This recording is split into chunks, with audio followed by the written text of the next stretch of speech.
Bonsoir, bienvenue à cette séance régulière du 18 février 2019. Vous avez pris connaissance de l'ordre du jour. Il n'y a aucun point à modifier, donc je me prendrai un proposeur et un secondeur. Madame Bergeron, Madame Hébert. Parfait. Est-ce qu'à ce moment-ci, comme par hasard, j'aurais des questions aux membres du Conseil? Des sujets divers qui ne touchent pas nécessairement la séance? Oui, à ce moment-là, je vous inviterai à venir au lutrin, de vous nommer et de poser votre question à moi-même. Stéphane Tremblay, président de l'Association Chasse-à-Pêche. Par rapport au registre des armes à feu, on est plusieurs chasseurs et payeurs de taxes, ainsi que électeurs qui voudraient savoir un peu et d'un pourquoi vous ne prenez pas position par rapport, comme d'autres municipalités ont fait, ils ont montré leur solidarité aux chasseurs et dans l'avenir, comme vous m'avez parlé, qu'est-ce qui s'en vient? Bien, M. Tremblay, effectivement, on s'est, nous, parlé vendredi dernier. Je vous ai dit qu'il y avait une lettre qui avait été acceptée par les membres du Conseil dans laquelle je donnais un accusé de réception. Que je vous ai remis ce soir parce que le poste fait que vous ne l'aviez pas reçu encore, j'en suis désolée. Puis dans le fond, ce que je vous dis, c'est que ce dossier-là relève plus de l'Assemblée nationale, des différents représentants au niveau du gouvernement, et que le Conseil était divisé sur la question. Donc, il n'y a pas nécessairement de résolution qui est votée au sein du Conseil. Par ailleurs, je vous disais que j'avais déposé en fin d'après-midi, dans l'après-midi du vendredi, c'est-à-dire aux membres du Conseil, un projet de lettre adressé à la ministre. Parce que vous savez, le Conseil de ville prend des résolutions, on adopte des règlements, on les fait respecter par les gens.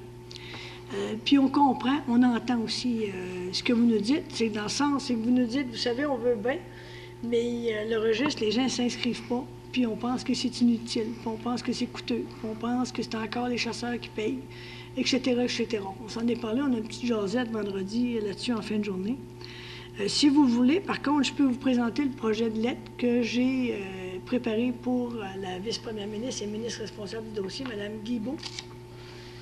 Ça serait bien, ça a été accepté par les conseillers? Par les conseillers, tout à l'heure, avant notre séance, l'ensemble des membres du conseil m'ont donné leur accord de principe sur le projet de lettre. OK. Est-ce qu'elle avait été présentée à M. Bolduc? Je sais que M. Bolduc n'est pas là ce soir parce qu'il n'est pas d'accord et c'est sa façon de démontrer son appui aux chasseurs.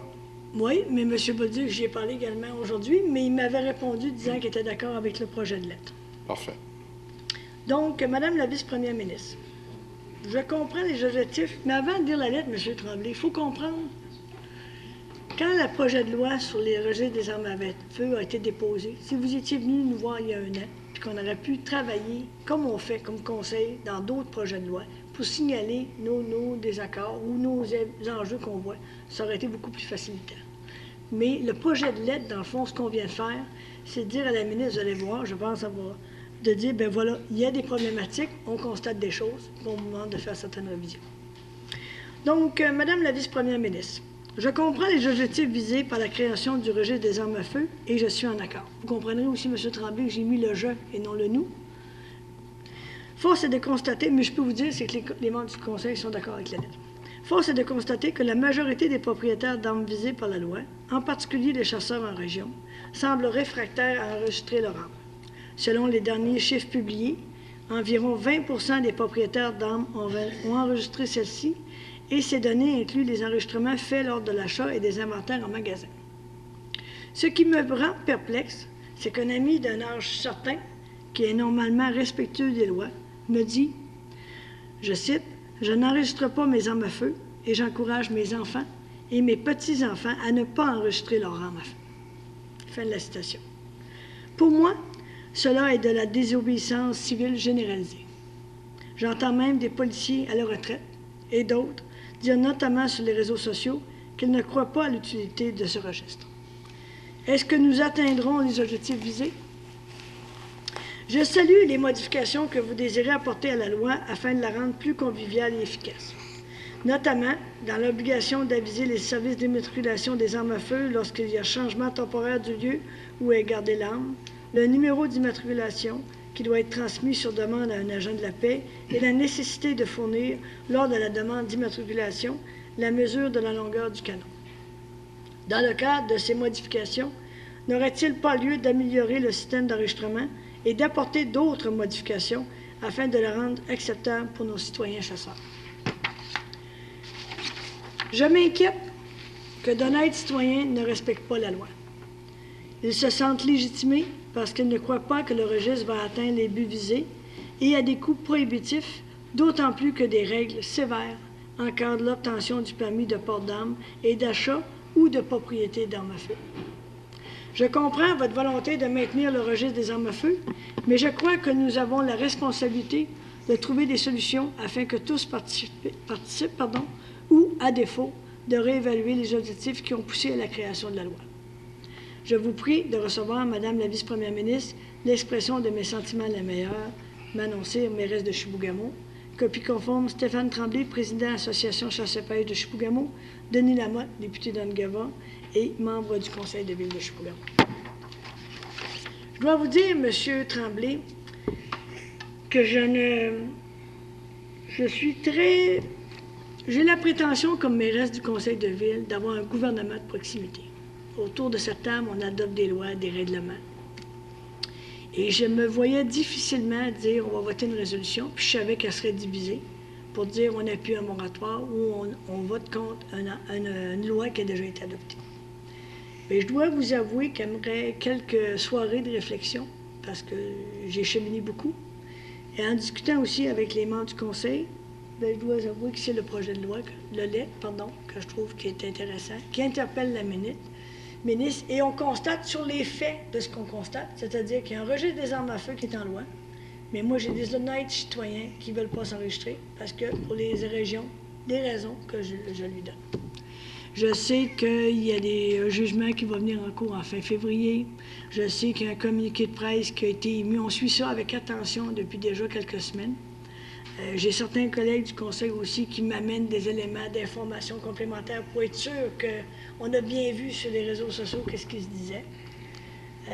Mais dans le fond, la lettre que je vous propose ce soir, c'est notre réponse à vous dire on est sensible à vos argumentaires, mais voilà ce qu'on demande à la vice-première ministre. C'est sûr, c'est un pas de fait. Côté conseil de ville, est-ce qu'on peut savoir l'aval des conseillers? Vous le dites haut et fort, je suis pour un registre d'immatriculation des armes à feu. Mais est-ce que le conseil pourrait nous faire part de... Oui, mais je veux faire attention avec ça. Bien, je le demande, là, je ne sais pas, c'est une question de même. Là. Les gens peuvent tous s'exprimer puis peuvent donner leur opinion. Mais votre objectif que vous avez, M. Tremblay, c'est que la loi, il y ait des changements. Ce soir, comme conseil de ville, ce qu'on vous propose, c'est une lettre qu'on écrit à les ministres. Puis je pense que cette lettre-là va faire du chemin, puis elle va sensibiliser la vice-première ministre. Ce que je vous dis, c'est qu'on va faire notre travail là-dessus. On l'espère. Je sais que Denis Lamotte est contre. On l'a rencontré. Ça, c'est vous qui dites ça, mais M. Lamotte, est-ce qu'il s'est prononcé publiquement pour dire qu'il était contre? Non. Il l'a dit à 8 lots. Dans ses ordres. Vous savez, puis... Pourquoi vous nous demandez d'abord? Hein? Pourquoi vous nous demandez d'abord? Bon, on veut savoir qui... Ben, c'est ça, mais Denis Lamotte, il ne se prononce pas publiquement, mais nous, il faudrait le faire, c'est ça? Bien, c'est une question que je vais demander. Je suis en avant de vous autres. Oui. Je ne le demanderai pas sur le coin de la rue. Si ça ne vous tente pas de donner votre point de vue, je n'ai pas de problème avec ça. Moi, c'est juste qu'en tant que payeur de taxes, de chasseur, tout ça, je veux savoir qui est prêt à nous appuyer, les chasseurs, parce que je ne sais pas si vous en êtes un, mais on est une grosse majorité de chasseurs à Chibougamau. Puis des choses qui nous font peur aussi, c'est qu'ils appellent ça l'immatriculation des armes à feu. On sait que ça va être un flop financier, on sait que ça va coûter le double, le triple. On l'a vu au Canada. Puis qui va payer? Si vous n'avez pas d'armes, ce ne sera pas vous. Ça va être moi qui va avoir une immatriculation. Puis à un moment donné, le gouvernement va dire « Ah, on a besoin d'argent. Pauvre petit chasseur, il est immatriculé sur ses armes. Votre automobile a été immatriculée, vous la payez à chaque année. Votre skidoo, votre 4 roues. » Mais M. Tremblay... C'est la même chose. C'est ce qu'on se pose comme question. M. Poirier me demandait pourquoi je voulais savoir. C'est, en gros, en tant qu'électeur qui vous a élu, on veut savoir qui est prêt à appuyer les chasseurs ou pas. Moi, j'ai été franc. Je n'ai pas enregistré, mais j'ai jamais poussé personne. Comme vous êtes pour, puis c'est votre droit. Mais j'ai parlé à beaucoup de monde, puis, désolé, la plupart des chasseurs, ainsi que des commerçants, aimeraient savoir qui, mais c'est ça, là, tu sais, je ne sais pas si j'ai le droit de vous demander, mais qui est pour le registre et qui est contre. Mais ça, c'est votre choix. Moi, ça ne me dérange pas. Mais ça, ils peuvent tous s'exprimer. Sauf que la lettre que je vous fais parvenir... Oui, ça, je vous en remercie beaucoup. Vous faites un effort. C'est une bonne chose que M. Lamotte la reçoive. C'est sûr que m'aller la rencontrer, j'ai d'autres questions. Puis moi, si j'étais vous, je m'aurais dit, Madame C, vous devriez mettre en CC le ministre responsable de la région. Vous devriez mettre en CC les chefs de l'opposition à l'Assemblée nationale. Vous devriez garnir votre lettre, Mme C. Je ne suis pas un politicien. Vous êtes meilleur que moi. Oui, je sais, mais... Moi, ça, je l'avoue, là, j'ai demandé, je peux-tu demander ça? Fait que moi, je suis rien que le petit président de l'association Chasse à pêche qui prend un peu la parole pour les autres. Mais je suis sûr que s'il y en a d'autres là-dedans qui sont plus faits avec moi, ils peuvent venir parler aussi, là. Mais c'est ça. Si vous pouvez mettre CC à tout le monde, allez-y. Ça va être très apprécié des chasseurs, des payeurs de taxes. Mais c'est comme je vous dis, je suis rien que le président de l'association Chasse à pêche qui prend la parole. Je ne suis pas un politicien. Les politiciens sont assis devant moi. Et les chasseurs sont derrière moi. Mais vous savez, M. Tremblay, vous avez demandé d'être écouté. Vous avez dit Manon, Mme C, pardon, c'est ce que vous m'avez dit vendredi. Vous voyez, on se parlait poliment. Vous m'avez dit Mme C, j'espère qu'on va être entendu. J'ai dit, M. Tremblay, projet de lettre que j'ai là, moi je pense que c'est une bonne écoute, c'est une démonstration. Si l'ensemble des membres du conseil avec la lettre sont d'accord, je vais l'envoyer, puis je vais la signer avec plaisir, puis on va l'envoyer. Là, je vous donne publiquement un petit conseil de ce que je peux faire, mais il y a une limite parce que je ne peux pas aller non plus, parce que pour moi, c'est important qu'on respecte les lois. Oui, puis c'est important, moi aussi, que les lois soient respectées, mais on trouve que celle-ci ne donnera absolument rien. Moi, j'aimerais me prononcer, moi, si vous m'accordez la parole. Moi, je suis contre le registre des armes à feu. Je suis de votre côté, les gars, puis si on peut faire quelque chose. Merci, M. Girard. Moi, personnellement. Bon, M. Tremblay, tantôt, vous parliez de l'absence de M. Bolduc parce qu'il vous appuie, mais je tiens à vous dire que c'est pas parce qu'on est ici qu'on vous appuie pas. Merci, Mme Bergeron. Je vais dans le même sens que Mme Bergeron et aussi je vous demanderais de demander publiquement que notre député s'affiche aussi. C'est plus lui qui va être gagnant dans ce dossier-là, de vous aider côté politicien. Merci de vos conseils, Mme Hébert. Moi, je suis complètement contre le registre, mais le problème qu'on a aujourd'hui, c'est qu'il y a une loi qui a été déposée il y a un an. L'ouvrage aurait voulu être fait il y a un an. C'est pas à soir qu'on va être capable de changer la loi. C'est sûr qu'en faisant des réunions ou des moyens de manifestation, je pense qu'avec la lettre, ça va amener un plus. La porte à frapper, personnellement, c'est en avant du député. Je pense, votre gang, là, aller cogner à sa porte, c'est l'impact, c'est le direct avec le provincial. Nous autres, comme municipalité, on est là, on va vous supporter, mais on ne peut pas passer une résolution. On peut faire des lettres, puis on vous supporte.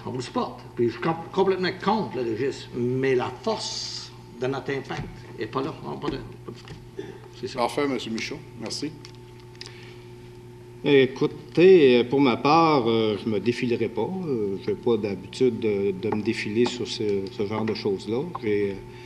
Et puis, tantôt, vous essayiez de dire je suis le petit représentant de l'association. Faites-vous-en pas, vous avez eu beaucoup d'effets sur le conseil parce qu'il y a eu beaucoup de discussions. Fait que vous essayez pas de vous rabaisser. Vous avez touché un point sensible au sein du conseil, puis au niveau des débats, il y en a eu, puis il va probablement en avoir encore d'autres. Moi, pour ma part, personnellement, j'ai jamais été contre le registre. J'ai toujours été pour le registre, mais ça ne veut pas dire que je n'ai pas une sensibilité par rapport aux préoccupations.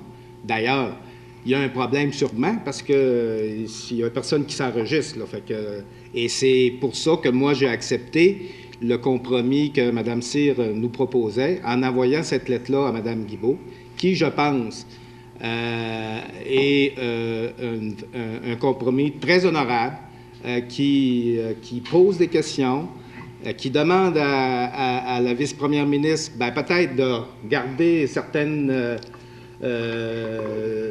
choses qui pourraient peut-être faire mieux accepter cette loi-là. Mais voilà, c'est dans ce sens-là que je vous réponds par ailleurs. Bien, merci beaucoup, M. Poirier. Merci beaucoup, Mme Cyr, d'avoir pris le temps de m'écouter. Merci pour la lettre. Comme je vous dis, c'est vous la politicienne, c'est vous qui savez où est-ce que vous pouvez pousser la lettre. Si vous pensez que mettre des CC un peu partout, ça peut nous aider, allez-y. On va être... ça va nous aider, puis c'est tout. Sur ça, je vous souhaite une bonne soirée. De toute manière, M. Tremblay, quand vous allez le recevoir, même s'il n'y a pas de CC, vous allez la faire circuler. Oui. Alors, vous aurez atteint votre objectif.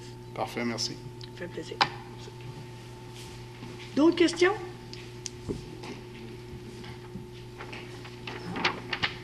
Alors, on va prendre notre ordre du jour. Oh, monsieur. Oh, excusez. Non, pas longtemps. Désolé. Je vous invite à vous nommer et poser votre Bonjour, question. Éric Poirier-Ouellet, citoyen de la municipalité de Chibougamau depuis 32 ans. C'est pas mal l'âge que j'ai. Je vous interpelle aujourd'hui un peu dans le même sens que mon ami et Stéphane, que je connais, ça fait quand même quelques années. Vous savez, les municipalités, ce qu'il faut comprendre, grosso modo, les municipalités qui se sont levées contre, ils n'ont pas dit à le citoyen « n'enregistrez pas vos armes à feu ». Le pourquoi qu'ils sont contre.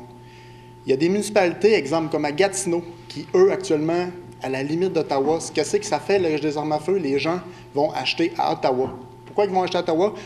Pas de registre. Les gens, c'est rendu ça maintenant. Là. Maintenant, les Cabela's, les Probas, on va sur Internet, commande mon arme, Ottawa. Peu importe où au Canada, sauf du Québec. Là, on a une problématique, tu sais. Ça a coûté 2 milliards au fédéral. Moi, je me sens insulté quand on me dit qu'au Québec, ça nous prend un registre d'armes à feu. Pourquoi? Tu sais, oui, on se dit, c'est vrai, tu sais, il y a certains policiers qui ont dit à la retraite, ça sert à rien. Mais c'est pas toutes des têtes en l'air, là. Si les gens le disent, il doit y avoir une raison. Je pense que par les réseaux sociaux, on le voit, il y a contre les registres d'armes à feu, il y a aussi pour la santé mentale, il faut y croire aussi, hein.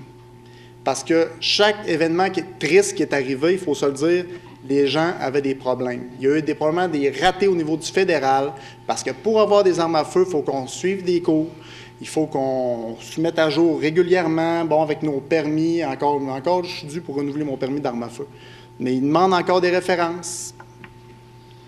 À ce moment-là, s'ils demandent des références, si je demande à Stéphane de me dire « Stéphane, je renouvelle mon permis d'armes à feu, s'il t'appelle, est-ce que tu es capable de parler? » Pas de problème. S'il l'appelle, « Ouais, il vit une séparation, l'année passée, il parlait de dépression. » C'est sûr que je ne l'aurais pas, mon permis d'armes à feu. C'est sûr que je ne l'aurais pas, mon permis d'armes à feu, mais c'est ça qu'il faut comprendre.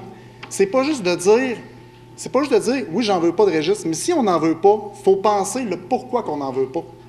On ne veut pas juste faire de la désobéissance civile puis dire « moi, j'en veux pas simplement ». Il y a une raison à ça, puis il faut qu'on mette le doigt dessus. Puis je pense qu'au-delà de ça, c'est l'économie qui va écouter tantôt aussi, là. Parce que l'économie de la chasse et de la pêche, qui est déjà très fragile, parce qu'on le voit depuis une couple d'années, les permis de pêche et chasse ont augmenté de manière exponentielle. Je suis pas en train de me plaindre parce que je suis capable de le payer, mon permis de chasse, c'est pas ça. Mais sauf, c'est fragile. On le voit de moins en moins, il y a de moins en moins de chasseurs, il y a de moins en moins de relève. Pourquoi? Parce qu'on toujours, un petit plus. Puis quand Stéphane me disait tantôt, c'est vrai, là, vous avez enregistré vos armes, on ne le sait pas. Aujourd'hui, ils ont dit que c'était pas ça. L'année prochaine, on ne le sait pas. Dans 2 ans, on ne le sait pas. Dans 3 ans, on ne le sait pas. Dans 4 ans, on ne le sait pas. Monsieur, je me suis permis de vous écouter. Oui. Habituellement, les gens vont témoigner. Ceux qui suivent les séances du conseil le savent. Après 1 minute, même pas, je dis à l'intervenant, avez-vous une question? Mais je sais ce que vous nous dites, je l'entends, et c'est pour ça que j'ai proposé aux membres du conseil la lettre que je vous ai lue il y a quelques minutes à peine. Et j'ai bon espoir que la ministre va entendre. mais il y a quand même un gouvernement du Québec qui régit ces lois-là. C'est Oui. pas au niveau de la municipalité. Et moi, je vous dirais, bien humblement, que je pense pas qu'une résolution de la Ville sur division aiderait votre cause. Ça, je comprends. Je suis obligée de vous dire, puis il faut que vous compreniez que c'est que ça m'a demandé, comme femme, de dire que d'accord avec le registre. Vous savez, je suis bien claire, hein, il y a pas, je fais pas de détour, mais j'entends mes citoyens qui m'ont expliqué ce que vous êtes en train de nous expliquer, puis d'autres. Puis je pense que ma lettre est quand même assez explicite, puis je vais quand même assez loin pour quelqu'un qui est contre le registre des armes à feu. Il y a d'autres villes au Québec qui n'ont pas voulu, puis qui ont des chasseurs comme vous qui sont présentés, puis qui ont dit on n'en discute pas, on n'en parle pas. Nous, au niveau du conseil, on en a parlé. Je ne peux pas vous dire que c'est un dossier facile, mais c'est l'élément que je vous propose, puis que je propose à votre président d'association.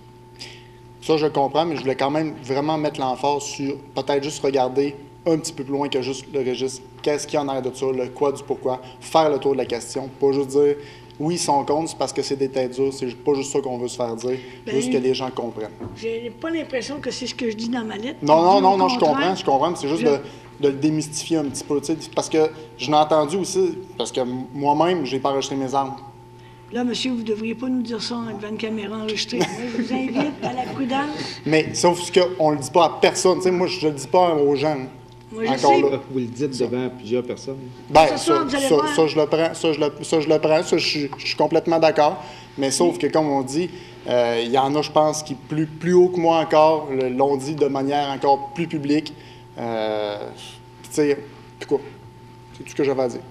Ben, je vous remercie. C'est. D'autres questions, idéalement, ou commentaires? Ça va? Je sais que ça va pas, mais c'est ça qui est ça. Parfait. Alors, on va continuer notre séance de conseil. Non, mais vous pouvez y rester, là, continuer à suivre la séance quand même. Donc, adoption des procès-verbaux.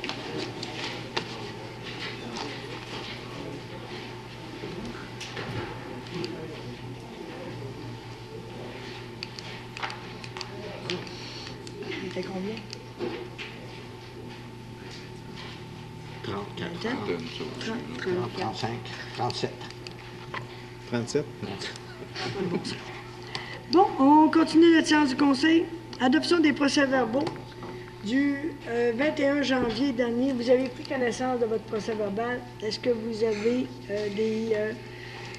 quelqu'un pour me proposer? Madame Bergeron, appuyée de... Moi, Alain Poirier. Monsieur Poirier. 28 janvier, séance extraordinaire. J'aimerais avoir un proposeur, un appuyeur. Messieurs, la parole est à vous parce que mesdames étaient là en partie. Je propose. Monsieur Poirier, appuyé de Monsieur Michaud. Tout le monde est en accord?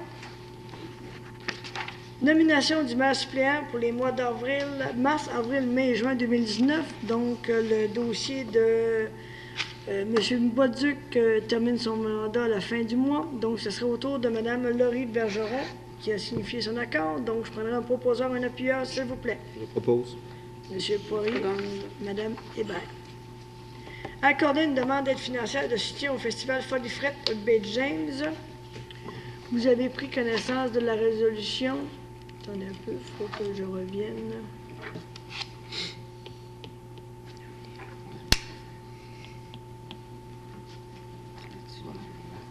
Attendez un peu, la machine est là. Je vous en parle.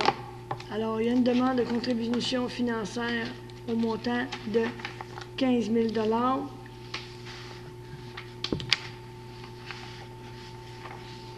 J'ai pas la bonne. Plus. De mémoire, M. Gagnon, vous compléterez. Je m'excuse, je n'arrive pas à embarquer sur mon système. Ça va bien. Ça va bien. Le problème est à 6 pouces. L'avez-vous avec vous? Désolé. Alors, on a une demande, une contribution financière de 15 000 $ pour cette édition qui va se dérouler du 28 février au 9 mars. Également, qu'on demande au Festival Folie Frette les états financiers pour cette édition-ci d'ici le 30 septembre 2019, ainsi que les prévisions financières pour l'année prochaine, pour l'édition de 2020. Et il est de plus résolu que le Conseil de ville de Chibougamau autorise l'activité du cross-country qui se tiendra le samedi 2 mars, ainsi que la randonnée de la présidente le samedi 9 mars. Donc, il y a différentes demandes qui ont été demandées à la municipalité.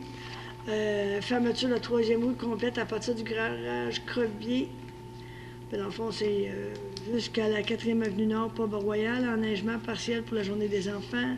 8 mars, fermeture de la rue complète à partir de l'avenue de la Fontaine jusqu'à l'hôpital de Chibougamau, journée des enfants et préparation de la randonnée, de minuit une minute à minuit le 8 mars, donc dans la nuit de vendredi jusqu'au minuit suivant. Samedi 9 mars, fermeture de la 3e rue, toute la nuit, toute la journée jusqu'à 18 h. Donc, il y a une collaboration des travaux publics qu'on fait comme à chaque année. Fermeture de la 3e rue, aménagement partiel. Les gens vont travailler aussi de nuit pour préparer les éléments de la fermeture de la rue. Ramassage de neige d'équipement le samedi 9 mars, mais à partir de 16h30. Puis, ils vont s'occuper des équipements qu'on doit fournir, l'installation du matériel informatique pour l'inscription, la randonnée motoneige antique de l'hôtel de ville, la disponible hôtel de ville pour l'inscription. Ça, c'est une entente qu'on a eue avec notre syndicat. Notre directeur a travaillé avec notre syndicat pour avoir un horaire particulier là, dans cette semaine-là, pour permettre le congé des employés le vendredi après-midi 8 mars. Donc, l'inscription pourra se faire à partir d'1 heure le vendredi 8 mars pour la course du président. L'hôtel va être disponible toute la journée également. Et les différents équipements requis, en tout cas, tout est bien indiqué, pour un total estimé à 31 000 $. Donc, on en a pris connaissance, on en a discuté. Je vais proposer. Mme Bergeron propose. Secondé. Secondé par M. Girard. M3, vous avez une version papier. Il a autorisé une aide financière d'une somme de 50 000 $ au Club Lyon pour la revitalisation du Parc Lyon. Donc, considérant que le projet de revitalisation du Parc Lyon est inclus au programme d'immobilisation 2019, considérant que le PTI prévoit une somme de 50 000 $ pour la revitalisation, qu'il y a un protocole d'entente qui devra être signé entre les parties, que sur recommandation de M. Jean-Sébastien Gagnon, directeur général, le Conseil de la Ville de Chibougamau autorise le versement de la somme de 50 000 $ au Club de Lyon de Chibougamau, prévu au PTI dans le cadre du projet numéro LOIS 1618, revitalisation du Parc Lyon. Il est de plus résolu d'autoriser la mairesse ou le maire suppléant, M. Bolduc, le greffier, M. Asselin ou la greffière adjointe, Mme Vézina, à signer les documents nécessaires pour donner effet à la présente résolution. Il est de plus résolu que cette somme soit prélevée à même le poste budgétaire concordant. Alors, je prendrai un proposeur, un appuyeur. Mme Hébert, appuyé Je seconde. de Mme Bergeron. Tout le monde est en accord? Oui. Oui. Merci. DG1, Club Kiwanis demande l'autorisation de pratiquer la pêche sportive sur le lac Gilman. M. Gagnon. Oui, Mme Cyr, c'est la demande qui revient à chaque année pour l'ensemencement sur le lac Gilman. Donc, le Club Kiwanis nous demande une résolution pour autoriser l'événement. Donc, il est proposé que le Conseil de ville de Chibougamau supporte la demande faite par le Club Kiwanis auprès du ministère des Forêts, de la Faune et des Parcs.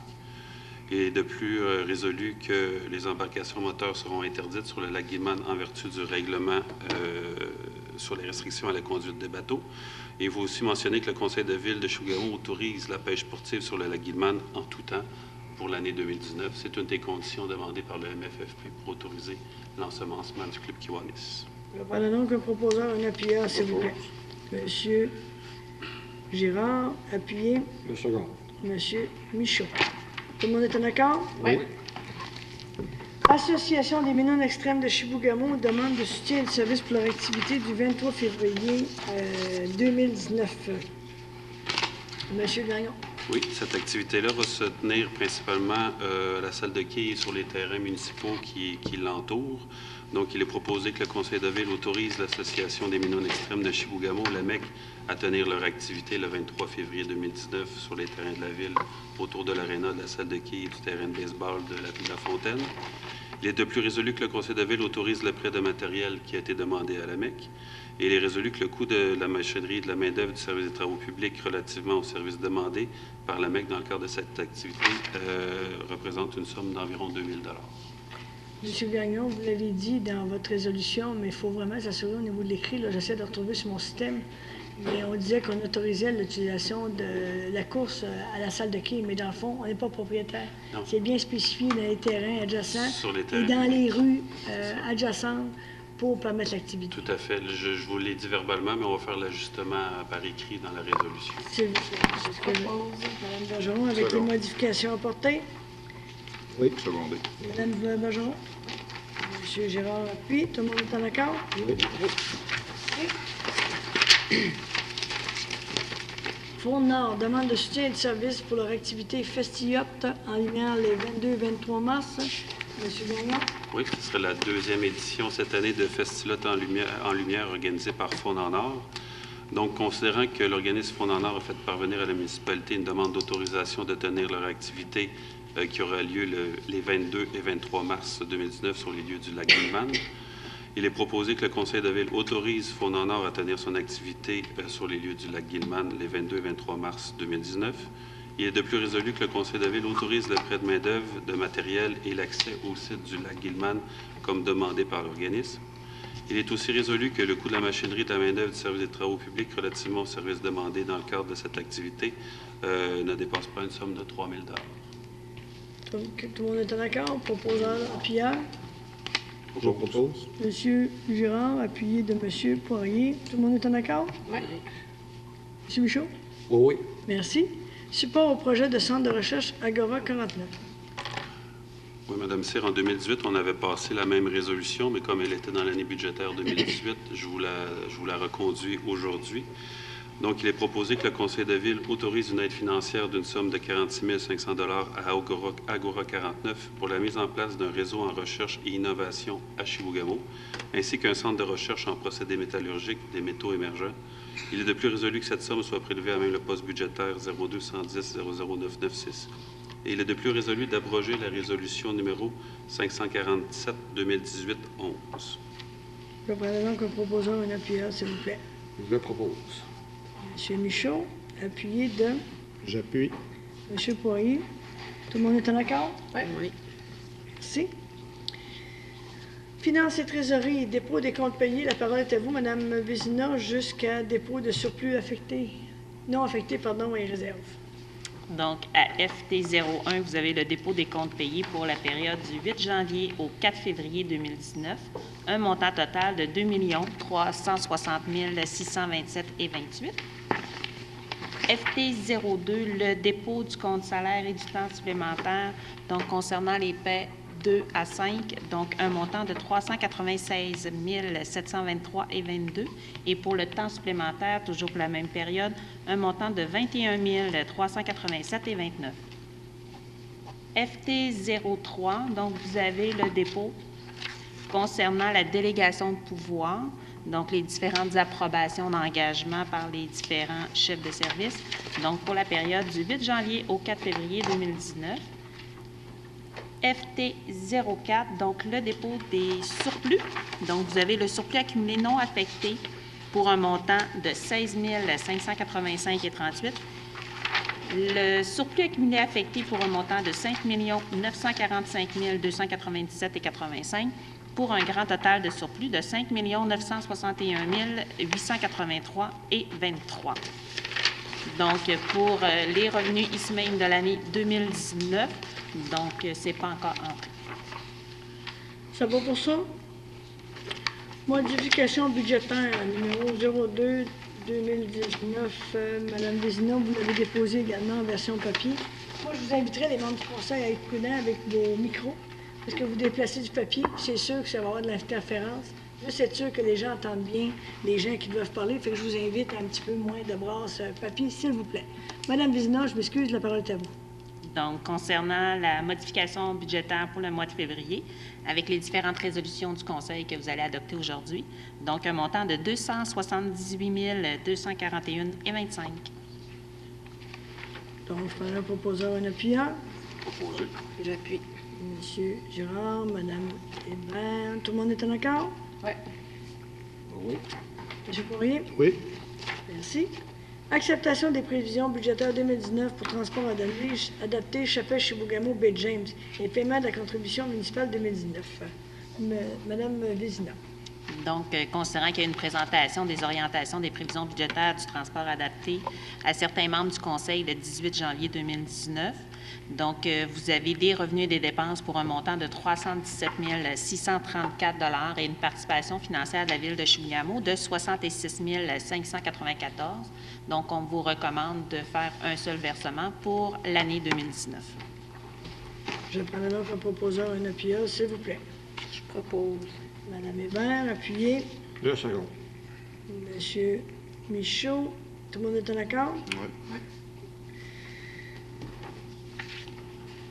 Puis, sur ce point-là, M. Gagnon, on a des discussions à avoir avec nos collègues de la Ville de Chapelle, votre collègue de la Ville de Chapelle et les gens de Transport adapté. Facture SQ, Sûreté du Québec pour 2019. Madame Vézina. Donc, nous avons reçu la facture concernant les services de police pour l'année 2019. Donc, nous avons aussi une aide financière qui a été accordée par le gouvernement provincial pour plafonner la hausse du coût du service à 3,13 %. Donc, l'aide financière octroyée par le ministre des Affaires municipales et de l'Habitation à la Ville de Chibougamau est de l'ordre de 49 662 soit 34 793 pour l'année 2018 et 14 869 pour l'année 2019. Donc, ce qui fait une facture totale pour l'année 2019 diminuée de l'aide financière, un montant de 854 758 Je propose. Madame Bergeron, appuyez. Monsieur Girard, tout le monde est en accord? Oui. Donc, on comprend qu'on a un ajout de facturation, on a une aide gouvernement telle qu'annoncée par le précédent gouvernement et le gouvernement actuel. Donc, c'est quand même un effort budgétaire supplémentaire de quelques dizaines de milliers de dollars pour 2019. Oui. Madame Vézina, FT8, honoraire de gestion. Donc, considérant que la Ville de Chibougamau a une convention de gestion avec la Corporation de gestion du centre plein air Montchalco. Donc, la Corporation de gestion, on doit lui verser des honoraires de gestion pour la gestion des infrastructures et des équipements. Donc, pour une raison d'efficacité, on vous demande de faire 3 versements annuellement. Donc, pour le premier versement, un montant de 80 000 en honoraires de gestion pour le Montchalco. On va proposer un appuyeur, s'il vous plaît. Je propose. Madame Hébert, appuyez. Je seconde. Madame Bergeron, tout le monde est en accord? Oui. Monsieur Michaud? Oui. Merci. Honoraire de gestion, Corporation de gestion de l'Arena. Madame Vézina, Donc, c'est le même principe? Oui, les mêmes raisons. Donc, on vous recommande de faire un versement d'honoraires professionnels au montant de 100 000 Je propose. Madame Bergeron? Secondé. Monsieur Girard? Tout le monde est en accord? Oui. Présentation du règlement ayant pour objet l'adoption d'une politique de participation publique. Oui, donc, excusez, c'est au niveau de la présentation. Donc, je vais y aller sommairement. Au niveau de l'objet, c'est que la Ville de Chibougamau adopte la présente politique de participation publique afin de favoriser la diffusion de l'information, la consultation et la participation active des citoyens au processus décisionnel en matière d'aménagement et d'urbanisme et à tout autre projet que la Ville juge pertinent de soumettre à une démarche de participation publique. Les mesures prévues dans cette politique ne se substituent pas aux mesures prévues par la loi sur l'aménagement et l'urbanisme, mais sont complémentaires à celles-ci. À l'article 4, vous avez les valeurs qui guident la participation publique à Chibougamau. Ces mesures permettent d'orienter les actions des différents acteurs qui prennent part à une démarche de participation publique sans en faire la définition. Il y a l'appartenance, la transparence, la coopération et la créativité. À l'article 5, il y a 9 objectifs. Ces objectifs visent, entre autres, la transparence du processus décisionnel. Je vais en sauter quelques-uns, mais la diffusion d'une information complète, compréhensible et adaptée aux circonstances, la présence active des élus dans le processus de consultation, l'attribution aux citoyens d'une réelle capacité d'influence, la mise en place de procédures permettant l'expression de tous les points de vue et favorisant la conciliation des différents points d'intérêt. Et enfin, la mise en place d'un mécanisme de rétroaction à l'issue du processus. Le responsable de l'application, eh bien, c'est le conseil municipal avec le directeur général qui est responsable de la mise en œuvre. Il y aura un comité d'évaluation de participation publique qui seront formés du directeur général, de 2 membres du conseil et de 2 citoyens. Et vous avez à l'article 6.2 la manière de nommer les membres de la population. Vous avez à l'article 6.3 le rôle du comité d'évaluation de participation publique, le rôle des fonctionnaires, le rôle des élus, de même que à l'article 6.6, le déclenchement d'une démarche de participation publique. Donc, on dit qu'une démarche de participation publique peut débuter à tout moment déterminé par la Ville de Chibougamau. Ensuite, vous allez à l'article 8, il y a le budget participatif citoyen. Donc, dans le but de développer une véritable culture de participation citoyenne et d'initier les citoyens aux étapes et au cheminement d'un investissement en milieu municipal, la Ville met sur pied le budget participatif citoyen de Chibougamau. Pour ce faire, la Ville réservera annuellement jusqu'à concurrence de 1 % de son budget d'opération pour la réalisation de projets décidés par les citoyens. À l'article 9, vous avez les différents moyens de communication. À l'article 10, les mesures de consultation. Et enfin, à l'article 14, c'est un article qui est très important puisqu'on parle tantôt on parlait de la loi sur l'aménagement et l'urbanisme. Donc ici, on dit que la Ville de Chibougamau déclare qu'elle juge que la présente politique de participation publique n'est pas conforme au règlement sur la participation publique en matière d'aménagement et d'urbanisme pris en vertu de l'article 80.3 de la loi sur l'aménagement et l'urbanisme et qu'elle ne se prévaut conséquemment pas de l'article 80.2 de cette même loi. C'est des chiffres, mais ça veut dire que la présente participation publique, on ne vient pas enlever la partie de référendum dans la loi sur l'aménagement et l'urbanisme. Cette politique-là est disponible à quiconque en veut une copie demain à mon bureau. Présentation de la politique, on va l'adopter le mois prochain. Exact. Il faut se rappeler également que l'automne passé, il y a eu une consultation publique sur la dite politique. Donc, on a référé à 3 éléments importants suite aux consultations. Il y avait un aspect nomination des membres du comité qui devront faire le suivi, notamment au budget participatif. On pense aussi qu'il y avait l'adhésion quand même assez forte du budget participatif, la volonté des gens d'y participer. Puis, c'était clair, par contre, et c'était pas vraiment une problématique chez nous, qu'on ne devait pas soustraire les référendums à tout projet qui touchait l'aménagement et l'urbanisme. Donc, c'est pour ça que la politique que vous allez constater, on retire cet élément-là. Je sais que M. Poirier et Mme Bergeron vont avoir une rencontre ce jeudi, le 21 février, à laquelle je vais assister au début pour jaser un peu avec les membres du comité qui ont élaboré la dite politique, puis qui doivent travailler encore, donner un petit coup de pouce concernant plus la question du budget participatif, les nouvelles règles, les modalités qui devront s'établir. Donc, le dossier suit son cours relativement rondement. Alors, voilà pour cette information. Et les gens pourront consulter la politique. Monsieur Asselin, elle va être sur le site de l'Hôtel de Ville, du site de la Ville, mercredi matin ou plus tard? À peu près, oui. Ça va pour ça? D'autres questions ou commentaires par rapport à ce dossier-là? Non, ça va? Parfait. Présentation du règlement ayant pour objet la rémunération des élus. Là également, c'est une présentation. Monsieur Asselin. Oui, donc, suite, c'est au niveau fédéral que vous avez été indexé pour la partie non imposable. C'est bien ça, Madame? Bien, dans le fond, le gouvernement fédéral, les élus de la ville de Chibougamau, comme tous les élus au Québec, ils ont un salaire de base plus une allocation de dépenses. Puis celle-ci n'était pas imposable ni par le fédéral ni le provincial. Donc, le gouvernement fédéral, depuis le 1er janvier de cette année, impose cette allocation-là qui était non imposable. Donc, les membres du conseil ont demandé à ce qu'on réajuste nos salaires en fonction de ces nouveaux éléments-là. D'accord. Donc, suite à ça, vous voyez que c'est un nouveau règlement, mais le règlement, c'est on a abrogé beaucoup de règlements qui concernaient les élus, ça remontait jusqu'aux années, début des années 80. Donc, on a fait un seul et même règlement. Donc, à l'article 3, vous avez la rémunération. Donc, pour le maire, la prochaine rémunération sera de 72 136 $ et pour les conseillers, 9 351 $. L'allocation annuelle de dépenses est établie de façon suivante. Pour le maire, 16 767 $ et pour les conseillers, 4 676 $, ce qui donne un total pour le maire de 88 903 $ et pour les conseillers, 14 027 $. Et vous avez les modalités de versement et la rémunération à l'article 7 lorsque le maire s'absente pour une période supérieure à 30 jours.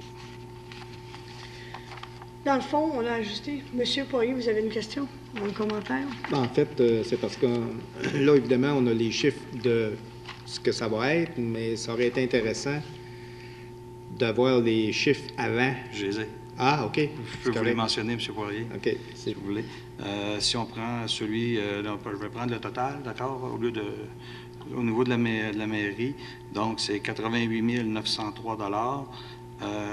Auparavant, c'était 81 711 et pour les conseillers, c'est 14 027. Antérieurement, c'était 12 836. Donc, ça comprend le salaire et les allocations ensemble. Dans le fond, il faut comprendre que du côté des élus, si vous regardiez du côté de la mairesse, c'est vraiment au niveau de mon salaire qu'il y avait un ajustement. Dans le fond, ce qu'on fait, c'est qu'on y va au même niveau que ce que c'était avant, au net. Du côté des conseillers, dans le fond, on a pris l'outil de l'Union des municipalités du Québec pour considérer le taux marginal. Parce que souvent, les conseillers municipaux, étant donné que le montant est en bas de 15 000 $, donc il n'y avait pas vraiment d'impact, mais par rapport à l'ensemble de leurs revenus qu'ils peuvent avoir, ils peuvent avoir un impact. Donc, on a établi le taux marginal d'imposition et qui fait aux environs de 1 000 $. Donc, dans le fond, c'est juste ramener à ce que c'était avant l'imposition pour avoir le salaire honnête, autant au niveau des conseillers que de la mairie. Ça va pour ça? Je tiens aussi à préciser que l'augmentation pour les conseillers, il y a eu une augmentation de la rémunération de base qui équivaut à 2 % par rapport, en fait, la même augmentation que le personnel cadre. C'est que excusez, c'est ça, c'est que dans le règlement, on dit qu'annuellement, l'indexation du personnel des conseillers de la mairie va être le même que celui du personnel dirigeant de la ville. C'est ça, mais par rapport à l'année passée, c'est 2 %. C'est 2 %. Oui. Parce que c'est important là, de le dire. Là. On n'augmente pas ça de 40 %, là, on augmente de 2 % Est-ce que vous voulez faire référence? Je tiens à le dire.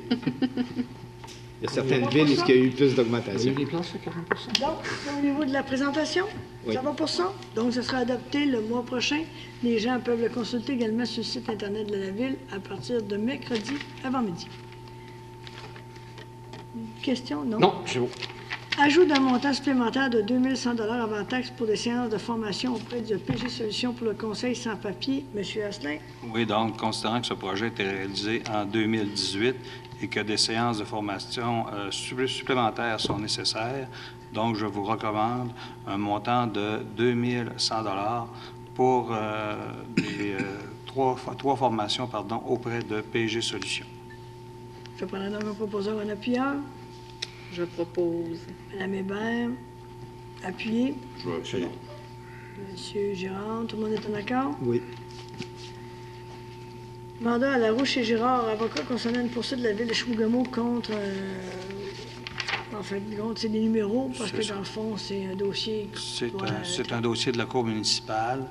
On a gagné notre cause, mais la personne a été en appel. Donc maintenant, c'est dans les mains des avocats. Donc c'est de judiciariser le dossier. Pour l'instant, c'est un montant de 2 500 $ avant taxe. Voilà donc un proposeur, un appuyeur, s'il vous plaît. Je propose. Monsieur, Madame Hébert, Monsieur Michaud? Oui. Tout le monde est en accord? Oui. Oui. Monsieur Poirier? Je l'ai dit, oui. Oui, désolé. Autoriser achat de meubles et équipements électroniques pour la salle communautaire. Monsieur Gagnon. Oui, madame, c'est un projet qu'on avait au PTI l'année passée, 2018, qu'on a reporté en 2019. Il y avait déjà une résolution qui avait été passée pour autoriser M. Bonneau aux travaux publics. Donc, on demande au conseil municipal d'abroger la résolution 148-2018-03 Et on demande aussi au conseil municipal d'autoriser maintenant Mme Annick Boulanger, coordonnatrice du service des loisirs, de la culture et de la vie communautaire, à procéder à l'achat et au paiement de différents fournisseurs pour les meubles, équipements électroniques et autres fournitures nécessaires pour un montant maximum de 30 000 avant taxe pour la rénovation de la salle communautaire.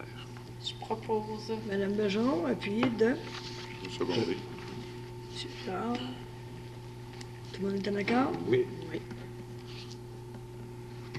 Autoriser demande de permis d'événements spéciaux au MTQ pour le festival en août 2019. Ben, dans le fond, c'est comme à chaque année, on veut avoir une résolution, puisque la Sûreté du Québec et le ministère des Transports veulent avoir l'autorisation de la municipalité pour aller de l'avant.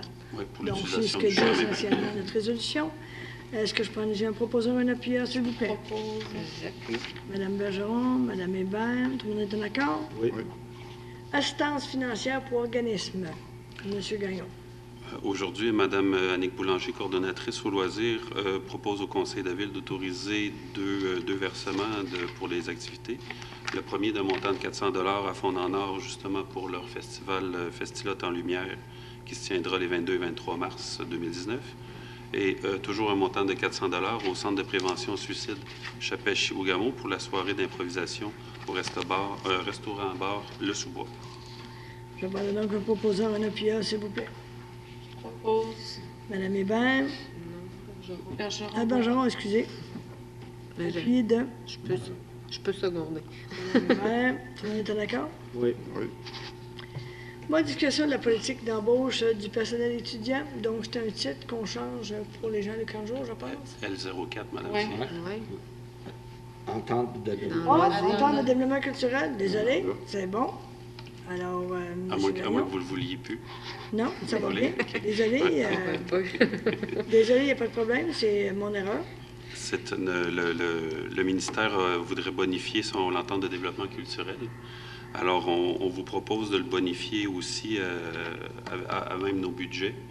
Il y aurait trois projets ajoutés. C'est développer le public de la bibliothèque municipale pour un montant de 1 000 $. Le ministère mettrait 1 000 $. L'autre partie, 1 000 $ viendrait de la ville. Il y a les rendez-vous musicaux. Le ministère ajouterait 5 000 $. Nous, on avait déjà 5 000 $ et des partenaires financiers. Il y a le troisième projet, c'est le volet culturel dans le cadre de la rencontre des aînés du Nord du Québec. Donc, le ministère de la Culture et de la Communication mettrait un montant de 5 000 $ et la Ville aussi un montant de 5 000 $.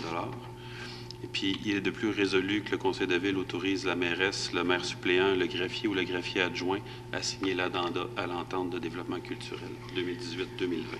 Il faut comprendre que aussi qu'également pour information, parce que ça c'est une bonne nouvelle, la ville de Chibougamau a sa propre entente avec le ministère pour l'entente sur le développement culturel. Donc il y a des gens qui travaillent là-dessus déjà depuis plusieurs années, ça va bien. Je sais que le ministère a conclu une entente aussi avec la RBJ, donc on voit que la culture ça se développe un peu partout. Mais je suis particulièrement heureuse de voir ce genre de résolution-là et d'addenda, parce que ça démontre un dynamisme sur le plan culturel de notre communauté et j'en suis très heureuse. Je prendrai donc un proposeur, un appuyeur, s'il vous plaît. Propose. J'appuie. Madame Bergeron, Monsieur Poirier, tout le monde est en accord? Oui. Merci. Modification à la politique d'embauche du personnel étudiant. Monsieur Gagnon. Oui, sur recommandation de Mme Annick Boulanger, on vous propose de modifier l'appellation qui anciennement c'était coordonnateur des activités estivales pour la nouvelle appellation qui est animateur en chef des activités estivales. C'est la seule modification qu'on demande au Conseil pour cette année. Voilà donc un proposeur, un appuyeur, s'il vous plaît. Je propose. Monsieur Poirier, appuyé de Madame Hébert, je pense, qui est arrivé un petit peu avant. Oh, Tout le monde est en accord? Oui. Merci.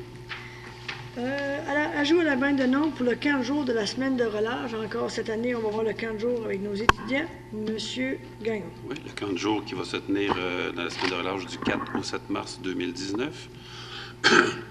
Donc, les étudiants qu'on vous propose ont les qualifications requises pour animer un camp de jour. Donc, il est proposé sur recommandation de Mme Annick Boulanger que le Conseil de Ville autorise l'ajout du personnel étudiant relativement à l'embauche des animateurs et ou animatrices du camp de jour de la semaine de relâche, soit les 5 noms que je vais vous nommer. Il y a 4 employés et 1 employé substitut. Donc, Pierre Gallet, Inès Lauré, Mégane Desgagnés, Ariane Lachance et substitut Raphaël Boulet. Je propose. Madame Bergeron. Je seconde. Madame Hébert, tout le monde est en accord? Oui. Ajout à la banque de nom des pompiers à temps partiel. Oui, régulièrement, on ajoute des noms à la banque de pompiers à temps partiel. Donc aujourd'hui, sur la recommandation du directeur du service de sécurité incendie, M. Guérard, ainsi que le comité de sélection, on propose au conseil de ville de procéder à l'engagement de 4 pompiers à temps partiel, soit Samuel Pépin-Laplante, Louis Laflamme, Anthony Simard et Geneviève Huard. Je prends donc un proposant un appuyeur, s'il vous plaît. Je propose. M. Poirier, appuyé de Second. M. Michaud. Tout le monde est en accord? Oui. Merci. Nomination au poste de commis à la perception. Oui, ce poste-là, madame, c'est l'ancien poste de secrétaire et commis à la perception qui a été modifié pour le titre de commis à la perception. Donc, il y a un comité de sélection qui a été formé de moi-même et de Mme Vézina. On a reçu en entrevue une candidate le 5 février dernier et considérant que le poste doit être pourvu dans les 30 jours suivant la date de fin de l'affichage qui était le 1er février 2019, considérant qu'on a discuté au plénier du 11 février, et proposé au conseil de ville sur recommandation du comité de sélection de nommer Mme Annie Saint-Onge à titre de commis à la perception pour un horaire de 32,5 heures semaine au taux de 80 du salaire régulier, le tout selon la convention collective en vigueur. Je propose. Je seconde. Mme Bergeron, Mme Hébert, tout le monde est en accord? Oui. Puis, Mme Cyr, il y a aussi, on avait donné un contrat temporaire à Mme Saint-Onge. Bien là, ce contrat-là est annulé vu qu'on lui donne le poste de façon régulière. Ça va de soi. Adoption du rapport de l'ANSIS du schéma de couverture de risque en sécurité incendie. Monsieur Gagnon. Oui, bien, il y a lieu d'adopter l'ANSIS du schéma de couverture de risque en sécurité incendie qui se terminait au 31 décembre 2018. Donc, il est proposé que le conseil municipal adopte l'ANSIS du schéma de couverture de risque en sécurité incendie et autorise M. Serge Guérard à faire suivre le rapport de l'ANSIS à l'autorité du gouvernement régional UHT Bay James. Je prends donc le proposeur en appuyant, s'il vous plaît. Je vais proposer. Monsieur Girard, appuyé de J'appuie. Monsieur Poirier. Tout le monde est en accord? Oui. Monsieur Gagnon, on a parlé tout à l'heure par rapport à l'entente à intervenir ou à renouveler avec le gouvernement régional UHT Bay James. On a parlé avec les collègues du conseil tantôt. Leur signifier qu'il va y avoir une rencontre avec vous et Mme Lacasse, la directrice générale, qu'il y a des discussions à avoir, une reddition de compte pour les 3 premières années de l'entente, afin d'évaluer la pertinence de renouveler notre PTI, prévention aux incendies, pour justement répondre à cette éventuelle demande-là. Oui. Donc, je tiens à le dire aux membres de la population pour information. ST1, autorisé programmation révisée des travaux admissibles, taxe d'assises sur l'essence. Donc ça, c'est un programme qui se termine cette année. On a réalisé les travaux, on avait estimé des projets et normalement, les projets ont été réalisés. Donc, dans la manière que le programme fonctionne, à la fin, on retransmet au ministère les différents projets réalisés avec les montants exacts. Donc, M. Gagnon.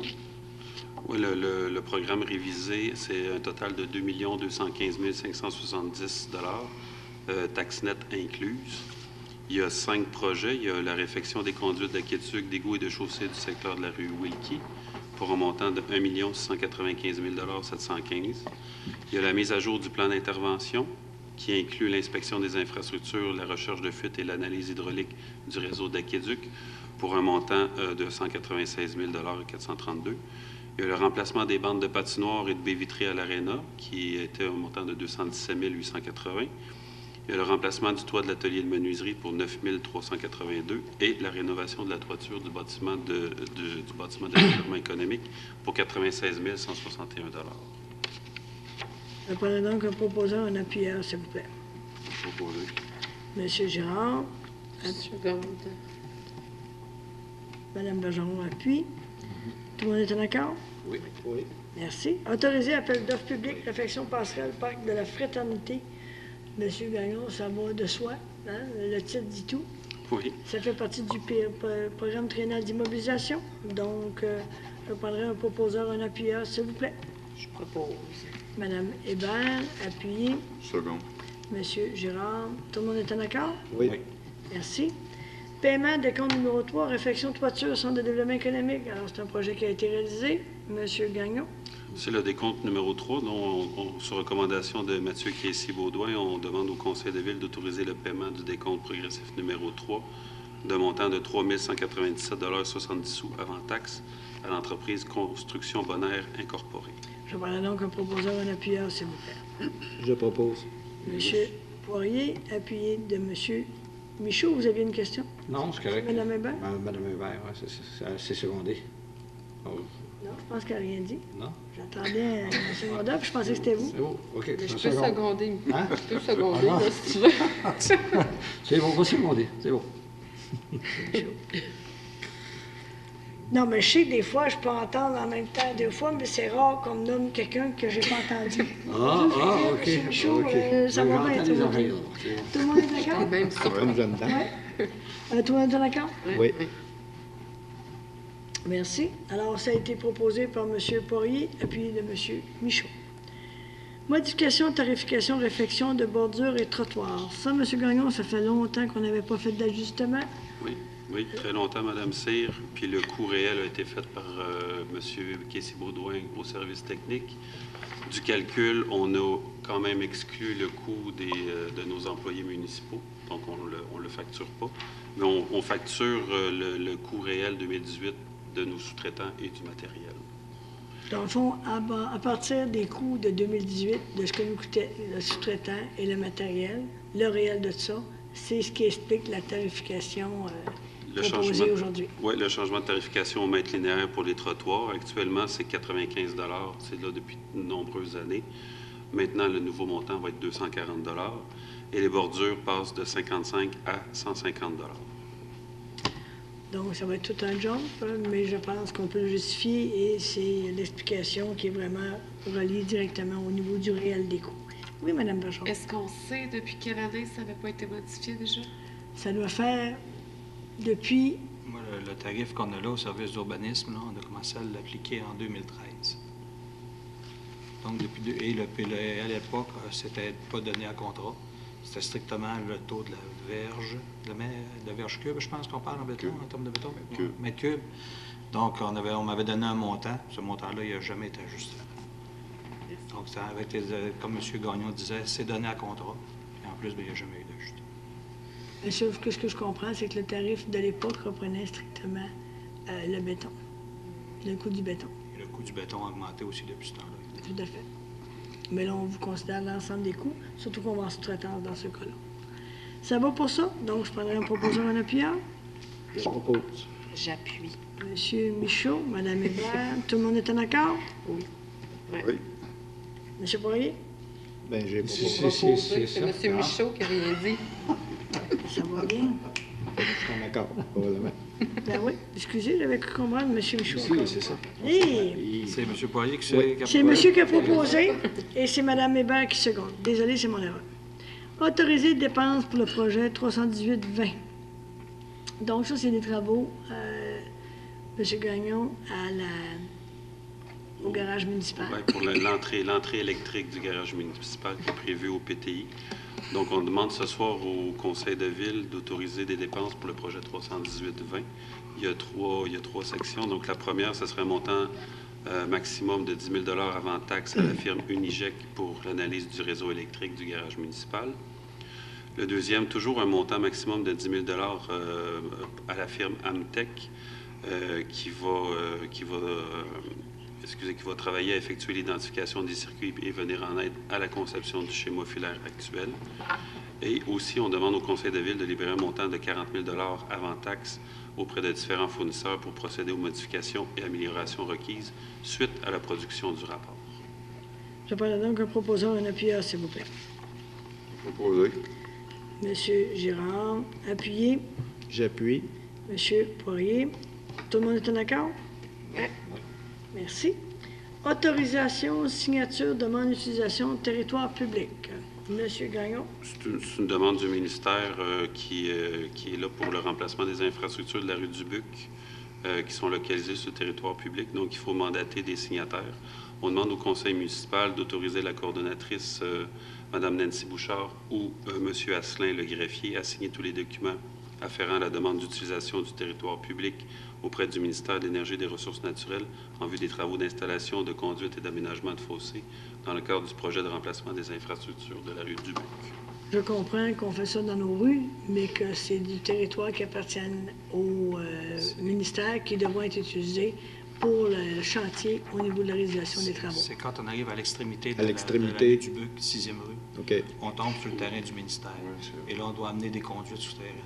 Jusqu'aux C'est cette stations pompage. autorisation. Donc, c'est pas juste, c'est vraiment qu'on doit on doit utiliser des conduites, mais là, le ministère ne nous pas rien, c'est juste qu'il nous donne l'autorisation d'utiliser utiliser ces terrains-là pour amener nos conduites. Je propose. Madame Bergeron, appuyez. Monsieur Gérard, tout le monde est en accord? Oui. Merci. Ça se peut-tu que le ministère refuse?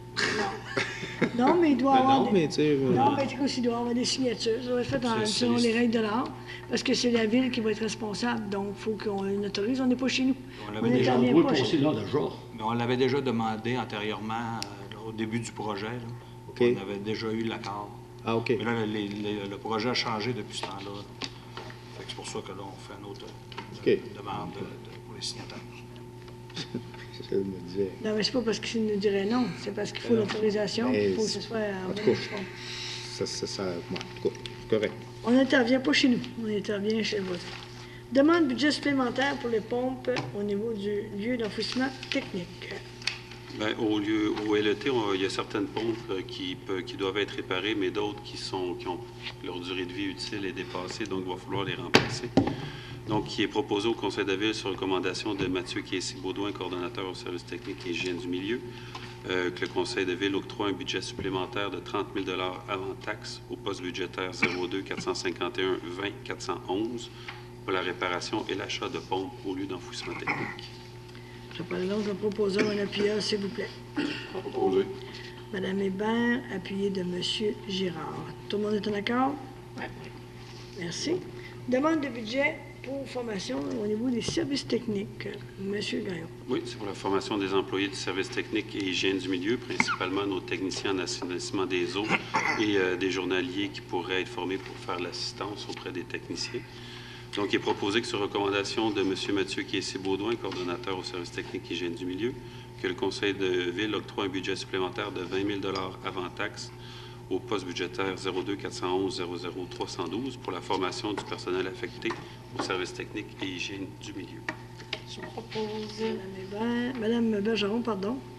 Appuyé de Je vais appuyer. Madame Hébert. Tout le monde est en accord?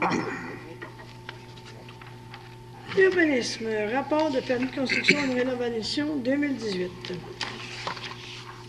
Oui, donc, il n'y a pas eu grande modification au niveau du nombre de permis. Il y a une baisse de 41. La seule chose importante, c'est le coût estimé des travaux qui est passé de près de 15 millions, un peu plus de 15 millions, pardon, à 32 millions. Mais là-dedans, ça s'explique par la construction du CHSLD, d'un autre bâtiment commercial et des travaux majeurs au centre de santé. Donc, c'est des bonnes nouvelles. C'est des bons investissements. Je reprends donc, c'est un dépôt. C'est un dépôt. Non, c'est un dépôt. Donc, exemption de taxes, Mirador des Marmots. Oui, donc, les Miradors des Marmots ont déménagé au 501 4e rue. Ils ont fait une demande d'exemption de taxes à la commission municipale.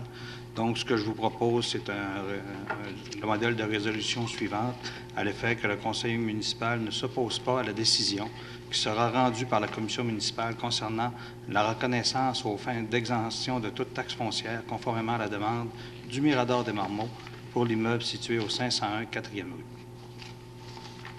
Je prendrai un proposeur, un appuyeur, s'il vous plaît. Proposer. Madame Bergeron, appuyé de Une seconde. Monsieur Michaud. Tout le monde est en accord? Oui. Merci. Période de questions orales aux membres du conseil à ce moment-ci. J'ai des gens dans la salle. Est-ce que vous aviez une question à nous demander? Si oui, je vous inviterai à vous joindre en avant. Sinon, on peut se parler après ou c'est comme vous voulez. Non? Vous étiez là pour le plaisir d'être là? Bien, merci. Félicitations. Monsieur Martel, avez-vous des questions? Oui, peut-être deux petites choses. de suite. Il y aura sûrement d'autres affaires, parce qu'il y a plein d'affaires à lire. Là, mais, Oui. juste savoir, vous avez renouvelé les aides financières et les aides de services pour le Festival Folie Frette. Mais une nouveauté cette année, vous avez demandé de voir les états financiers à la fin de l'exercice et les budgets pour l'édition suivante. C'est nouveau. Oui, effectivement. Mais dans le fond, on le fait dans plein de demandes, dans plein de dossiers. C'était peut-être une négligence. Il faut se le cacher que sur le plan financier, il y a quand même certaines inquiétudes qui sont publiques, je pense. Il y a eu une assemblée générale, donc c'est public. Mais c'est de bonne loi, nous, on pense, de demander au Festival de l'Ulfred de nous donner les états financiers. Moi, ce que je comprends, c'est qu'il y a eu des discussions en notre DG et des gens qui s'organisaient du dossier. Et pour eux, ça ne posait pas de problème. Ceci étant dit, je pense qu'il faut regarder, il faut comprendre aussi que le Conseil de ville autorise beaucoup de dépassements. Hein. On a même une entente avec nos employés pour permettre que les gens utilisent l'hôtel de ville le 8 mars en après-midi. Donc, c'est quand même un effort pour la municipalité qui est important. On pense également que le Festival Folie Frette, c'est majeur comme activité. Ça doit demeurer. Mais on ne peut pas ne pas investir de l'argent public sans poser certaines questions et sans peut-être même éventuellement regarder à moyen et à long terme. Donc, l'objectif, c'était une demande suite à ce que tout le monde a vu là, versus le déficit dans la dernière année. Parfait. Merci beaucoup. Mais ce que je comprends également, M. Martel, c'est que les gens sont très favorables à ça au niveau de l'organisation. Ils sont volontaires. Là. Il n'y a personne qui va faire de saut là, par rapport à cette demande-là. Non, puis ma question n'était pas dans cet état-là. C'était vraiment juste pour connaître pourquoi on avait posé des conditions supplémentaires. Je veux savoir, on va attribuer là, 45 000 et un peu plus là, au projet Agora 49. Je voulais savoir où on est rendu ce projet-là. Ça fait quand même quelques années. C'est sous les radars. Qu'est-ce qui se passe avec le projet? Monsieur Gagnon? Bien, Agora 49 ont fait une demande d'aide financière à la Société du Plan Nord.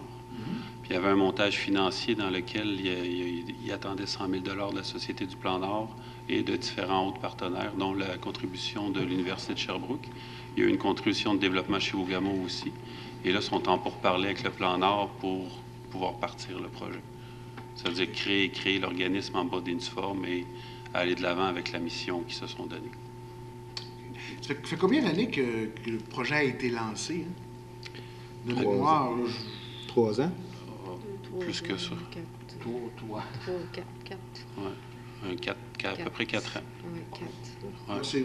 Je vais fouiller, là, mais c'est parce que comme ça, vite, 3-4 ans. Hein, ouais. Mais il faut comprendre, M. Martel, que des projets comme ça, de recherche et développement, c'est des projets de longue haleine. Et je dois vous avouer que Développement Chibougamau a eu cette initiative-là, effectivement, il y a 3 ou 4 ans. Je pense que c'est plus 4 ans. 4 ans. Mais c'était dans un contexte de regarder avec le développement minéral, puis ce qui se passe, et comment on peut essayer de tirer notre épingle du jeu, puis pas juste d'extracter le minerai, comme on dirait en bon français, c'est-à-dire je fais dur à soir, mais vraiment de voir en termes de recherche et de développement qu'est-ce qui pourrait pas se faire. Alors, je pense que le projet de Agora 49 a toute sa justification, mais c'est un petit coup de pouce qu'on donne pour la suite du dossier. Monsieur Poirier? Pour réenchérir, il y a 2 volets à Agora 49. Il y a la création d'un réseau entre chercheurs dans ce domaine-là, dans le domaine de l'hydrométallurgie. Ce réseau-là marche très bien parce qu'il a été... il a fonctionné, il fonctionne encore. Puis c'est pas seulement des gens de l'Université de Sherbrooke, mais tu retrouves du monde de Polytechnique, de McGill, etc., qui participent couple de fois par année à des rencontres de réseautage pour partager des résultats de recherche, etc. Ça, c'est le premier volet. Le deuxième volet, et c'est là que ça devient intéressant encore plus, c'est l'établissement d'un centre de recherche, mais physique à Chibougamau. Et ça, c'est là-dessus qu'on table dans la deuxième partie là, de ce projet-là. Merci. D'autres questions, monsieur? Non, pour l'instant, ça va. Je vais avoir un peu de lecture à faire. Pas de problème, je n'y vais pas. Vous savez où nous retrouver. Oui. Monsieur Poirier. C'est moi, oui. Alors, je suis très heureux de la présentation, finalement, de la politique de participation publique. Jeudi, ma collègue et moi, on se réunit avec le comité d'élaboration pour d'abord présenter la version finale de ce qui va être adopté, je l'espère, dans le prochain mois. Et le travail qu'on aura à faire dans les prochaines semaines, ça va être vraiment de définir les modalités, les processus pour le budget participatif citoyen, pour laquelle une somme de 125 000 $ pour la présente année a été réservée au niveau du conseil, au niveau du plan triennal d'immobilisation. Alors, comment qu'on va dépenser cette somme, quel type de projet, c'est ça qui nous reste à définir et à présenter aux citoyens pour qu'on puisse, on l'espère, avoir une première présentation de projet d'ici la fin de 2019. Voilà. Merci. M. Michaud.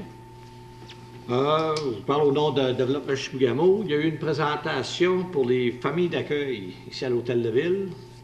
Puis on fait une relance. Si le monde sont encore intéressés à se présenter ou à s'informer sur les familles d'accueil, de communiquer avec le Développement Chibougamau. C'est une demande à notre DG. Quel numéro de téléphone? Je ne l'ai pas dans la tête. 418-748-6060? Oui. Poste 0. Merci. Ça fait plaisir. Parce qu'on m'a dit qu'il y a certaines personnes, effectivement, qui avaient communiqué pour donner leur nom. Madame Hébert.